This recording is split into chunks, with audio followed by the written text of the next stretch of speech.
ఐశ్వర్య గారు మీరు అందుబాటులోనే ఉండండి. ఒక కాలర్ వచ్చారు, ఆయన గరికపాటిని సమర్థిస్తున్నాను అని చెప్తున్నారంట. ఫణికుమార్ గారు. అయ్యా సార్ చెప్పండి. ఫణికుమార్ గారు చెప్పండి, గరికపాటి గారి మాటలు మీకు బాధ అనిపించలేదా? లేదండి, బాధ అనిపించలేదు. ఓకే, ఎందుకని? ఎందుకంటేనే సార్, ఇప్పుడు పూర్వం మా చిన్నప్పుడు చదువుకునేటప్పుడు మాకు మధ్యాహ్నం భోజనాలు పెట్టారు సార్. మీకు? అవునండి. మీరు మధ్యాహ్నం భోజనం పథకాన్ని తిన్నారు, అన్నం తిన్నారు? తిన్నాం సార్. ఓకే. తినేటప్పుడు మాకేమనిపించదంటే మేము వెజిటేరియన్ సార్. మీరు ఓకే. అయితే అప్పుడు గుడ్డు పెట్టేవారు సార్. గుడ్డు పెడితే మాకు చాలా ఇబ్బందికరంగా ఉండేదండి. అప్పుడు మా హెచ్ఎం మేడం గారు మాకు అరటిపండు తీసుకొచ్చి పెట్టేవారు సార్. కాబట్టి పౌష్టికాహారం పెట్టాలి అంటే ఏదో వెజిటేరియన్ లో ఏదైనా ఆల్టర్నేషన్ చూడాలి తప్ప అది గుడ్డు లేదా మాంసం లేదా చేపలు పెట్టకూడదని. ఓకే, గుడ్డు మీరు గుడ్డు తినరు కాబట్టి మీకు గుడ్డు వద్దు. మధ్యాహ్న భోజన పథకాన్ని మీరు ఎందుకు తిన్నారో చెప్తారా? మధ్యాహ్న భోజనం పథకం సార్, మేము ఊర్లో ఉండేటప్పుడు కూడా స్కూల్లో అందరూ తింటున్నారు కాబట్టి తినాల్సి వచ్చింది సార్. ఊళ్ళో అందరూ తింటున్నారు కాబట్టి మీరు తినాల్సి వచ్చింది. అంతే సార్. సో మీ ఊళ్ళో నో నేను అడిగేది ఒకటి చెప్పండి. మీ ఊళ్ళో అందరితో పాటు మీరు మధ్యాహ్న భోజన అన్నాన్ని మీరు తినగలిగే స్తోమత ఉన్నప్పటికీ కూడా తిన్నారు, రైట్? అవును సార్. మీ ఊళ్ళో ఆ మధ్యాహ్న భోజన అన్నాన్ని అంటే మీకంటే పేదవారు కూడా భోజనాన్ని తిన్నారు, రైట్? మాకన్నా పేదవాళ్ళు అంటే తినడానికి లేకుండా అప్పటి రోజుల్లో వేరు సార్. అప్పటి రోజుల గురించి కాదు సార్, ఇప్పుడు ఒక్కసారి ఆలోచించండి సార్. ఇప్పుడు ఒక్కసారి నేను చెప్పింది వినండి సార్.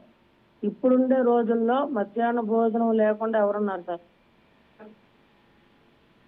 అంటే మీరు లేరా?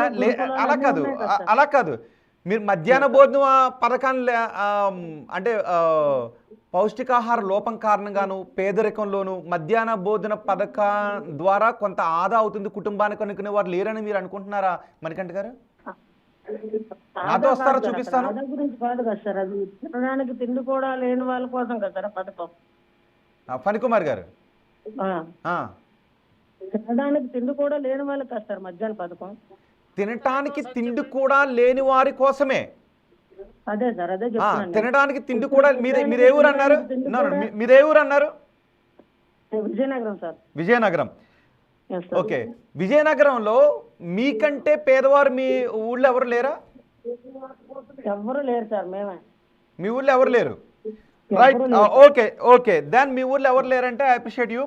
దెన్ మీరు ఒక పని చేయొచ్చు, మధ్యాహ్న భోజనం పథకాన్ని ఎక్కడైతే ఇంప్లిమెంట్ అవుతుందో వాళ్ళ కోసం మీరు కొన్ని డొనేషన్స్ చేయొచ్చు. ఎందుకంటే మీరు ఆర్థికంగా బాగా ఉన్నవాళ్ళని అనుకుంటా.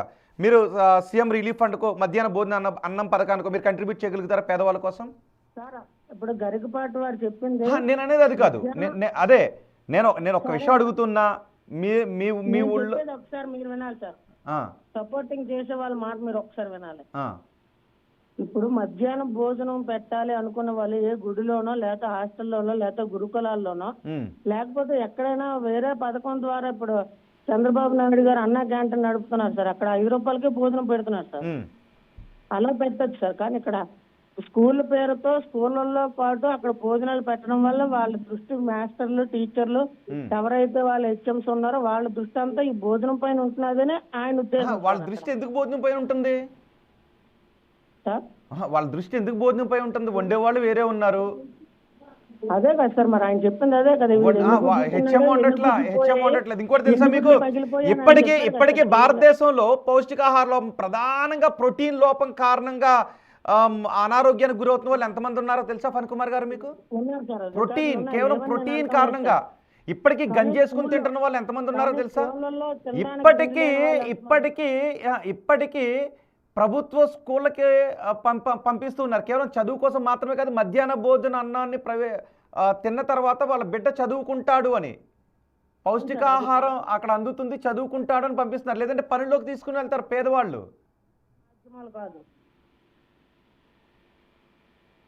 ఫణికుమార్ గారు, మాధ్యమాలు కాదు సార్. ఏంటి? ఒక్క స్కూల్ మాత్రం మాధ్యమాలు కాదు అని చెప్తున్నాను సార్. మిగతా ఉన్నాయి కదా, గురుకులాలు ఉన్నాయి, అన్న క్యాంటీన్స్ ఉన్నాయి, హాస్టల్స్ ఉన్నాయి, వాటిలో కూడా పెడుతున్నారనే విషయం మీకు తెలుసా? అదే సార్, అక్కడ కూడా నేను ఒకటి అడుగుతున్నాను, మీరు ఏదైనా ప్రభుత్వ పథకాన్ని పొందుతున్నారా? నేనే ప్రభుత్వ పథకం తీసుకోవట్లేదు సార్. మీరు ప్రభుత్వ పథకాన్ని తీసుకోవట్లేదు. సో మీరు రేషన్ ఆర్థికంగా కార్డు ఉన్నతంగా కూడా నేను ఉన్నారు రేషన్ కాబట్టి కార్డు పేదవాడికి అదే మీరు ప్రభుత్వ పథకాన్ని తీసుకోవటం లేదు, మీరు ఆర్థికంగా ఉన్నత స్థాయిలో ఉన్నారు కాబట్టి మీకు పేదవాడికి అందించేటటువంటి లేదు ఆ సార్, ఆ లేదు పౌష్టికాహార సార్, నేను పథకం ఆ పౌష్టికాహార సగటు పథకం మీకు మధ్యతరగతి- తప్పుగా అనిపిస్తుంది. సార్ నేను సగటు మధ్యతరగతి కుటుంబం సార్ నాది, ఆహా. సగటు మధ్యతరగతి కుటుంబం సార్ నాది. మీకు రేషన్ కార్డు ఉందా?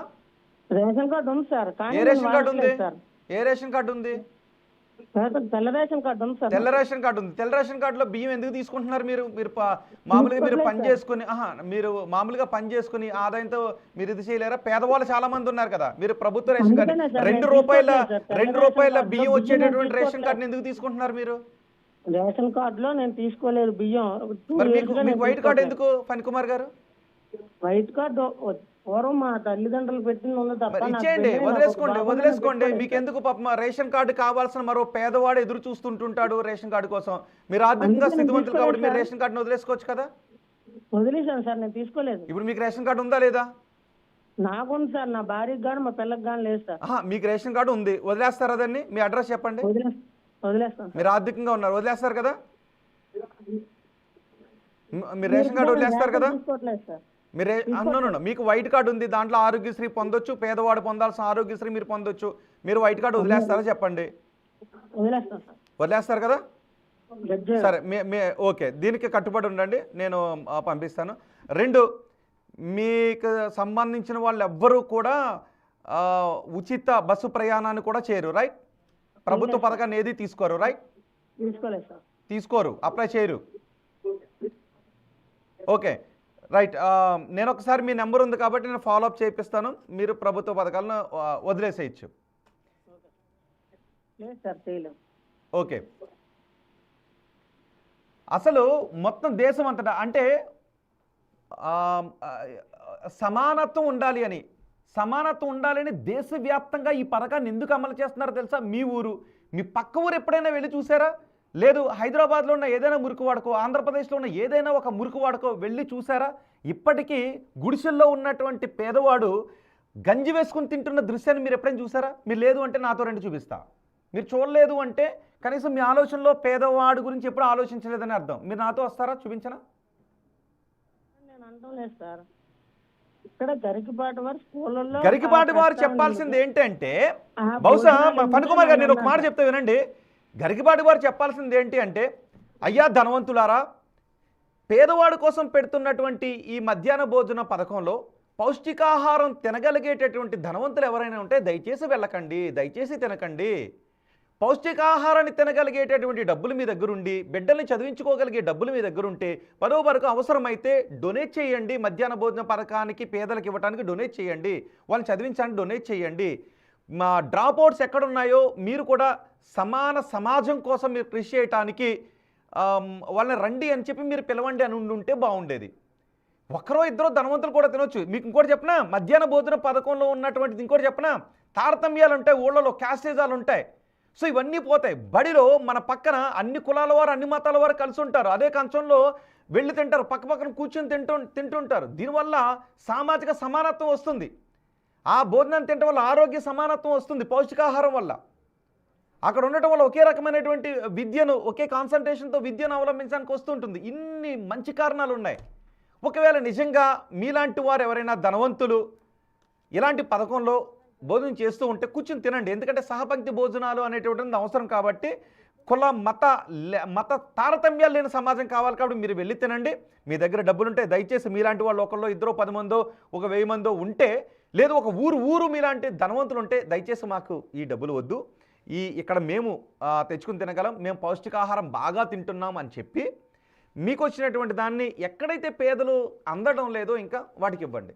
ఇక 2, ఇలాంటి మధ్యాహ్న భోజనంలో కూడా కొంతమంది కక్కుర్తి పడుతూ ఉన్నారు. పగిలిపోయిన కోడిగుడ్లు వేయటం, రైస్ తక్కువగా వేయటం, లేదు కుళ్ళిపోయినటువంటి ఇవి తీసుకుని రావడం, కక్కుర్తిగాళ్ళు ఉన్నారు కొంతమంది. అలాంటి కక్కుర్తిగాళ్ళకి ఇలాంటి పండితులైనటువంటి వాళ్ళు ఏం చెప్పాలి అంటే, కక్కుర్తి పడకండి అయ్యా, పేదవాడు డొక్కలు ఎండిపోయి మధ్యాహ్నం కనీసం పట్టెడు మెతుకులు ఉంటే చాలు అనుకుంటున్నప్పుడు ప్రభుత్వం పెడుతున్న వీటికి ఈ మెతుకుల కోసమైనా వచ్చి చదువుకుంటూ ఉన్నారు కాబట్టి ఇక్కడ అవినీతి చేయకండి అయ్యా అని చెప్పండి. ఇది కదా మనం చెప్పాల్సింది. సో మన దగ్గర డబ్బులు ఉన్నటువంటి మీలాంటి ఫణికుమార్ గారు లాంటి ఒకరిద్దరు ధనవంతులుండి వాళ్ళకు వద్దు అని అనిపిస్తే మీరు బిగ్ టీవీతో రండి, మిమ్మల్ని కొన్ని మురికి వాడలకు తీసుకుని వెళ్తాం, అక్కడ పేదలు ఎటువంటి పరిస్థితులు ఉన్నారో చూపిస్తాం. ఒకరిద్దరికి అర్థం కాదు. గరికిపాటి గారు ఇలాంటి భావజాలం ఉన్న వారికి అని చెప్పానుగా. ఒకవేళ ధనవంతులు ఉంటే దయచేసి మీరు రేషన్ కార్డులు వదిలేసుకోండి. బస్సు ఎక్కితే ధనవంతులు ఎవరైనా బస్సు ఎక్కితే ఆ పథకం ఏదైనా ఉంటే డబ్బులు పెట్టి టికెట్ కొనుక్కోండి. డబ్బులకి ధనవంతులకి ఎవరికైనా ఏదైనా పింఛన్ వస్తూ ఉంటే దయచేసి వదిలేసుకోండి, పేదవాళ్ళకి వస్తూ ఉంటుంది.